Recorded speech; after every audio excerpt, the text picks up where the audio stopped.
Hola y buen día a todos. Hello, everybody. Today's video is going to be about the top 5 Spanish verbs that you'll use constantly. These are words that are used all the time in the Spanish language. The 5 verbs are ir, querer, poder, hacer, and tener.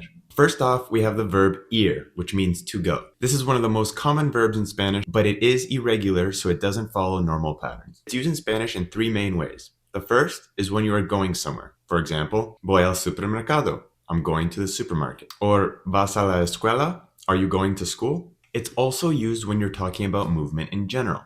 For example, el tren va muy rápido. The train goes very fast. Or another example, ¿cómo va todo?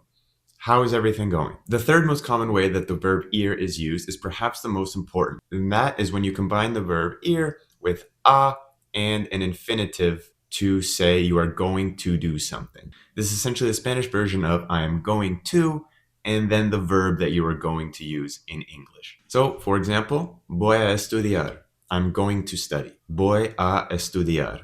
Another example is ella va a cocinar. Ella va a cocinar. She is going to cook. One more, vamos a viajar. We are going to travel. So you'll notice in all those examples, we started with some conjugation of the verb ir, and then we added a, and then the verb. Estudiar, cocinar, viajar. The next verb I'm going to cover is the verb querer, which means to want or to love. It's also an irregular verb, so it has some differences in the conjugations, but some of the main uses of the verb querer are when you want something, want to do something, or when you're expressing love or affection. So some examples of its use when you were wanting something are quiero agua, I want water, or ¿quieres un café? Do you want a coffee? And one more, ellos quieren dinero. They want money. The verb querer is also used when you're wanting to do something, and in this case, you combine the conjugation of querer with the infinitive of another verb. For example, quiero aprender español.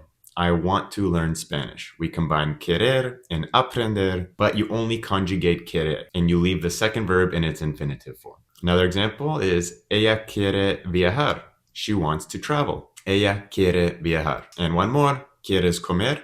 Do you want to eat? ¿Quieres comer? One more way that the verb querer is used is to express love and affection, and it is considered to be more affectionate than the verb amar, which means to love. So one example, te quiero, I love you. This could be used when you are talking to a friend, family member, loved one. Or another example, los quiero mucho. I care for you all a lot.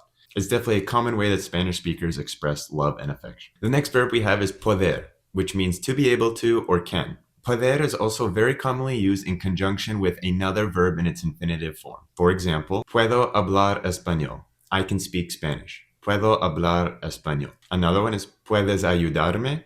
Can you help me? Puedes ayudarme. And one more, combining it with the verb ir that we just covered, no podemos ir. We can't go. No podemos ir. Poder can also be used when asking permission. For example, puedo entrar? Can I come in?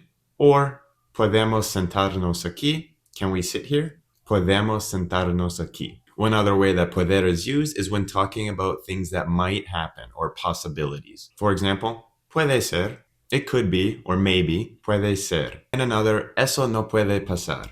That can't happen. Eso no puede pasar. Next we have tener, which means to have. This is another irregular verb. So, since it means to have, obviously it is used for possession. Tengo un auto. I have a car. ¿Tienes tiempo? Do you have time? ¿Tienes tiempo? It's also very important because it is used for age. In Spanish, instead of saying I am this many years old, they actually say I have this many years.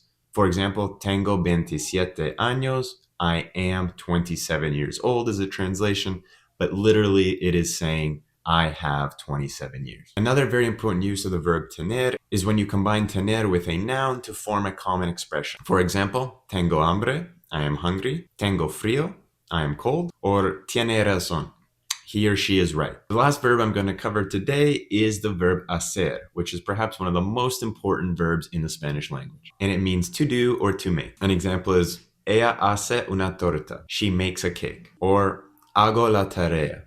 I do homework. Hacer is also used when talking about the weather. For example, hace frío, it is cold. Hace sol, it is sunny. Or one more, hace buen tiempo, it is nice out. And one final way that hacer is very commonly used is in combination with a noun to form a common expression. For example, hacer ejercicio, to exercise or to work out. Hacer una pregunta, to ask a question. Or one more, hacer fila, to make a line. So that covers 5 of the most common verbs in Spanish that you'll definitely use all of the time when speaking the language. There's obviously quite a bit more to each of these verbs with regard to their conjugations and all the different cases that they are used, but this is just a quick overview. When you are listening, reading, or learning Spanish, keep an eye out for these 5 verbs because they're very important and you'll definitely want to add them to your vocabulary and Spanish speaking toolbox.